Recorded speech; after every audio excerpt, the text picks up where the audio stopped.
Hello everyone, নমস্কার সকলকে। মৌনির্বাজ fashion চ্যানেলের কালিম্পং ব্লগের সেকেন্ড পর্বে আপনাদের সকলকে স্বাগত। জানি প্রথম পর্বের পরে সেকেন্ড পর্বটা আসতে একটু বেশি সময় নিয়ে ফেললাম, তার জন্য দুঃখিত।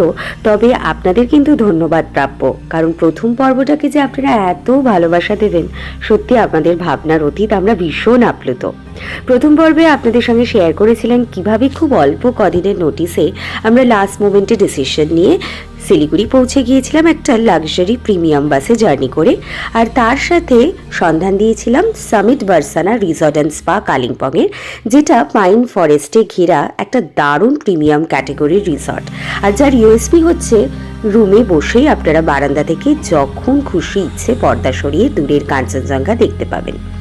এই পর্বে বলেছিলাম সেই সমস্ত রিসর্টের আরও ডিটেলস, কিভাবে বুকিং করবেন, তার এক্স্যাক্ট লোকেশন, এই সব কিছু শেয়ার করব। তাহলে প্রথমেই আপনাদের আমাদের এই রিসর্টটার একটু এক্স্যাক্ট লোকেশনটা বলে দিই। এক্স্যাক্ট লোকেশন কিন্তু কালিম্পং টাউন থেকে পায়ে হেঁটে 20 থেকে 25 মিনিট, মানে কোলাহল থেকে বেশ খানিকটা দূরে আপনারা প্রকৃতির মাঝে চাইলে থাকতে পারেন। তবে এক্স্যাক্ট লোকেশন জানতে হলে আপনারা ডেসক্রিপশন বক্সে চেক করে নেবেন আপনাদের সুবিধার জন্য। চলুন আমরা 4 রাত্রি যে রুমটায় ছিলাম তার একটা চট করে ট্যুর আপনাদের সঙ্গে একটু শেয়ার করে নিই।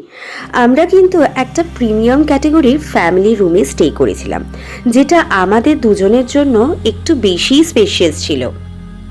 প্রথমে ঢুকতেই একটা লাগেজ স্টোরেজের জন্য স্পেস ছিল, তারপরে একটা কাবার্ডের মধ্যে আমার সব থেকে ভালো লেগেছিল যে ওনারা কিন্তু একটা সেফ লকার প্রোভাইড করেছেন নিজেদের ভ্যালুয়েবল জিনিস রাখার জন্য। তারপরে মেয়েদের জন্য এই ফেভারিট কর্নার, একটা বিশাল বড় আয়না, আর তারপরে যেহেতু আমি বললাম আমাদের এটা একটা ফ্যামিলি রুম, তাই 2টো কুইন সাইজের বেড ছিল। আর শীতকালে যখন খুশি একটু গরম চা বা কফি খেতে ইচ্ছে করলে এখানে কিন্তু টি স্টেশন রয়েছে নিজেদের মতো কফি বা টি বানিয়ে খাওয়ার জন্য। চলুন এরপরে এই রুমগুলোর ইউএসপি, মানে এই রুমগুলোর সাথে একটা কিন্তু বিশাল বড় বারান্দা অ্যাটাচড রয়েছে, যেই ব্যালকনিটা একটা স্লাইডার ডোর দিয়ে সেপারেটেড। আর এই স্লাইডার ডোরটার ওপারেই বেরোলে রয়েছে একটা সুন্দর বসার সিটিং অ্যারেঞ্জমেন্ট, যেখানে বসে আপনি আপনার যে কোনো পছন্দের পানীয়র সাথে এনজয় করতে পারবেন ওই দূরের কাঞ্চনজঙ্ঘার অপরূপ ভিউ। আমাদের তো ভীষণ ভালো কেটেছিল এই কটা দিন। সাথে একটা ওয়ার্ক স্টেশনও ছিল, যদি কেউ চান বসে ল্যাপটপে কাজ করতে পারেন। আচ্ছা, এরপর আসি, আমরা না ছোটবেলায় অনেকবার আমি আমার বাবা মার সাথে পাহাড়ে গেছি, কিন্তু বিশ্বাস করুন ছোটবেলার সেই পাহাড়ের যে হোটেলেই থাকতাম তার সাথে এরকম কিউবিকল বাথ, ওয়াশরুমে টয়লেট্রিজ, গিজার, হেয়ার ড্রায়ার, এগুলো সফটের অতীত। সত্যি পাহাড় ঘোরা বলতে আগে ছোটবেলায় যেরমভাবে ঘুরেছি আর এখন আকাশ পাতাল তফাৎ। পাহাড়ের কোলে বসেও এত সুন্দর লাক্সারিয়াস প্রিমিয়াম রিসর্টেও থাকা যায়, সেটা এই রিসর্টে না এলে বুঝতে পারতাম না। রিসর্টের ডিটেলস তো আপনাদের সঙ্গে শেয়ার করে নিলাম। আপনারা বুকিং করতে পারেন ওনাদের নিজস্ব বুকিং ওয়েবসাইট থেকে, বা যে সমস্ত পপুলার হোটেল বুকিং সাইটগুলো রয়েছে যেমন মেক মাই ট্রিপ বা booking.com, এই সবগুলোতেই কিন্তু আপনারা চাইলে এই রিসর্টটার বুকিং করে নিতে পারেন। ফেয়ার ডাইনামিক, আপনার রুম ক্যাটেগরি ওয়াইজ, সিজন ওয়াইজও কিন্তু ফেয়ার ডিফার করে, তাই আপনার রুম ক্যাটেগরি ওয়াইজ আপনাদের পছন্দ মতো গিয়ে চেক করে বুক করতে পারেন। প্রথম দিন তো বেশ ক্লান্ত ছিলাম, তাই রুমে চেক ইন করে একটু রেস্ট নিয়ে টুকিটাকি খেয়ে এনার্জি নিয়ে আবার বেরিয়ে পড়েছি বিকেলের দিকে একটু কালিম্পং মার্কেটের দিকে। এখন আমরা যে রাস্তাটা দিয়ে হাঁটছি সেটা হলো ইন্ডাস্ট্রিয়াল পার্ক কালিম্পং। বেশ জমজমাট, শীতের পোশাক থেকে শুরু করে অনেক রকমের বেকারি আইটেমস কিন্তু এখানে ছিল। আচ্ছা, এই সূত্রে বলে রাখি কালিম্পং কিন্তু ভীষণ বিখ্যাত বেকারি আইটেমসের জন্য। তারপরে ভাবলাম একেবারেই ডিনার করে আমরা আমাদের রিসর্টে ফিরে যাব, কারণ আগেই বলেছি আমাদের রিসর্টটা টাউন থেকে যেহেতু বেশ খানিকটা দূরে, রিসর্টে যদি চান আপনারা নিশ্চয়ই ডিনার করতে পারেন, কিন্তু আমাদের ইচ্ছা ছিল প্রথম দিন কোনো পাহাড়ের মধ্যে একটা সুন্দর ক্যাফেতে বসে ডিনার করব। আর তার খোঁজ করতে করতেই আমরা এই ক্যাফেটার সন্ধান পেলাম, ট্রাফিক সিগন্যাল ক্যাফে, যেখানে ঢুকতেই প্রথমেই চোখে পড়লো তাদের বিশাল বড় করে লেখা যে তারা নাকি টাউনের বেস্ট ফ্রাইড চিকেন এখানেই পাওয়া যায়। আমরা অনেকটা আশা নিয়ে চলে গেলাম আর দেখলাম এই ক্যাফেটা কিন্তু বেশ অনেকগুলো ফ্লোর রয়েছে ক্যাফেটাতে। আমরা একদম টপ ফ্লোরে গেলাম। জানি বেশ ঠান্ডা, ডিসেম্বর মাস, কিন্তু তবুও সব কিছু উপেক্ষা করে ওই ভিউটা থেকে চোখ সরাতে পারলাম না। সন্ধে নেমে এসছে, পাহাড়ের কোলে ছোট ছোট যে বাড়িগুলো রয়েছে তাতে জ্বলে উঠেছে আলো, আর তাতে যে একটা মায়াবী পরিস্থিতি সৃষ্টি হয়েছে, সত্যি তা উপেক্ষা করবার মতো ক্ষমতা আমাদের নেই। চট করে কিছু মনপসন্দ ডিনারের মেনু অর্ডার করে নিয়ে আমরা ডিনার সেরে নিলাম। সাথে চলছিল লাইভ মিউজিক, আর আপনারাই দেখুন এই ক্যাফেটার অ্যাম্বিয়েন্সটা কতটা সুন্দর।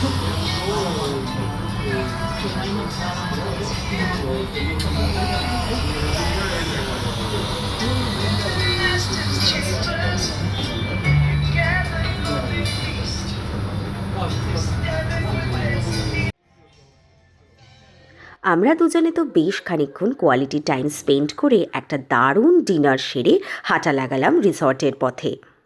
যে রাস্তাটা দিয়ে এখন যাচ্ছি কালিম্পংয়ের, ক্লিয়ারলি আমার নিজেরই শ্যাডোটা দেখা যাচ্ছে। অনলি 6:30 বাজে। আমরা মেন হল মানে টাউন থেকে, মার্কেট এরিয়া থেকে আমাদের এই রিসর্টের রাস্তাটা যাচ্ছি। শুধু স্ট্রিট লাইট আর ঝিঝি পোকা, সন্ধ্যে 6:30টার সময়। আর কয়েকটা বাইক ফাইক পাস করছে। অনেকটাই অন্ধকার।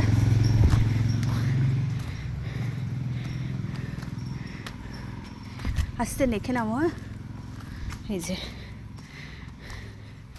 আমাদের কলকাতা শহর এরকম হবে না। রাস্তা দিয়ে শুধু তুমি আর আমি এখন সন্ধ্যে 6:30টার সময় হাঁটছি কালিম্পংয়ে।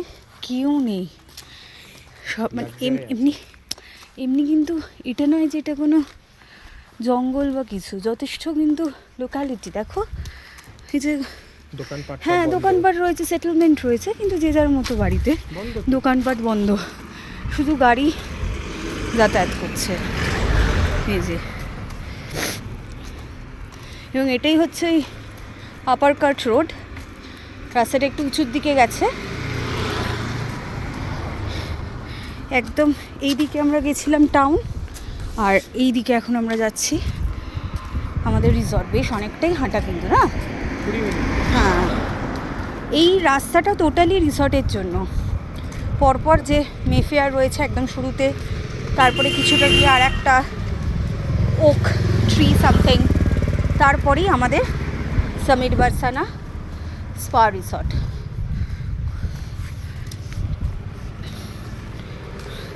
Welcome to day 2। পরের দিন সকালবেলা ভোর হতে না হতেই দরজা খুলে দেখলাম এত সুন্দর কাঞ্চনজঙ্ঘা অপেক্ষা করছে।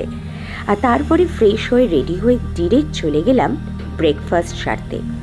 যে সে ব্রেকফাস্ট নয়, সামিট বারসানা রিসর্ট অ্যান্ড স্পাতে কিন্তু রুমের সাথে চাইলে আপনারাও আমাদের মতো ব্রেকফাস্ট ইনক্লুড করে নিতে পারেন। আমার মনে হয় সেটাই অনেকটা বেশি লিউক্রেটিভ। ব্রেকফাস্ট রেট কিন্তু বেশ ভালো। পার্সোনাল এক্সপিরিয়েন্স থেকে বলছি, ওনারা প্রতিদিনই ঘুরিয়ে ফিরিয়ে অনেক রকম মেনু কিন্তু ওনাদের ব্রেকফাস্ট স্প্রেডে ইনক্লুড করেন। হট কোল্ড বেভারেজের সাথে সাথে হেলদি অপশনসের মধ্যে কর্নফ্লেক্স, ফ্রুটস, স্প্রাউটস এইসব তো ছিল, তার সাথে ছিল নানান রকমের লোভনীয় সব ডিশ।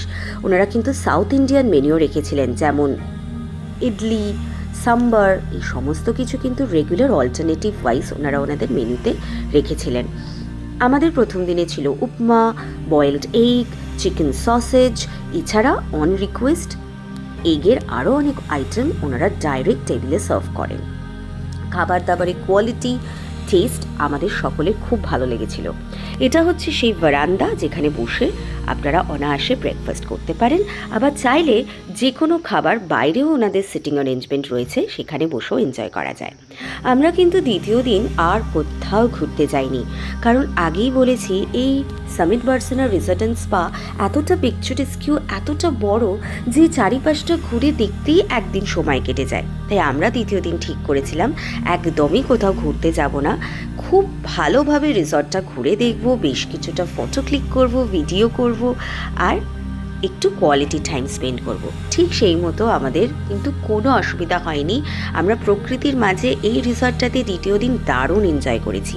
আর তার সাথে রিসর্ট ঘুরে পেতে দেখলাম এত সুন্দর ভিউয়ের সাথে সাথে যদি কেউ ফিটনেস ফ্রিক হয়, মানে ঘুরতে এসেও যদি কেউ স্বাস্থ্য সচেতন হয়, তাদের জন্য কিন্তু এই রিসর্টে ব্যবস্থাও আছে। যেমন বাচ্চা এবং বড়দের জন্য প্রচুর ইনডোর গেমসের অপশনস আপনারা দেখতেই পাচ্ছেন রয়েছে, চেস, ক্যারমস, লুডো। তার সাথে সাথে যারা ফিটনেস ফ্রিক আগেই বললাম তাদের জন্য কিন্তু বেশ কিছু ইকুইপমেন্টস রাখা রয়েছে। সাথে প্রকৃতি এনজয় করুন আর তার সাথে সাথে নিজেদের স্বাস্থ্যের প্রতিও সচেতন থাকা যাবে। আমার তো এই রিসর্টের সমস্ত ফেসিলিটিস খুব ভালো লেগেছে। আর তার সাথে যারা চাইছেন একটু মাইন্ডকে রিল্যাক্স করবেন, স্পায়ের অপশনসও কিন্তু এই রিসর্টে রয়েছে। তবে তারপরের দিন রিসর্টে বসে আর সময় নষ্ট করিনি, বিভিন্ন সাইট সিন মানে যে সমস্ত ভিউ পয়েন্টসগুলো রয়েছে কালিম্পংয়ের বেশ বিখ্যাত, বেশ ভালো ভিউ অফার করে, সেগুলো দেখতে চলে গেছিলাম। তাহলে নেক্সট পর্বে আপনাদের সঙ্গে কি ভিউ পয়েন্টসে আপনারা যেতে পারেন কালিম্পং ঘুরতে এলে সেগুলোই শেয়ার করব। আশা করি আজকের এই ব্লগটা প্রথম ব্লগের মতোই আপনাদের মন ছুঁয়ে নেবে।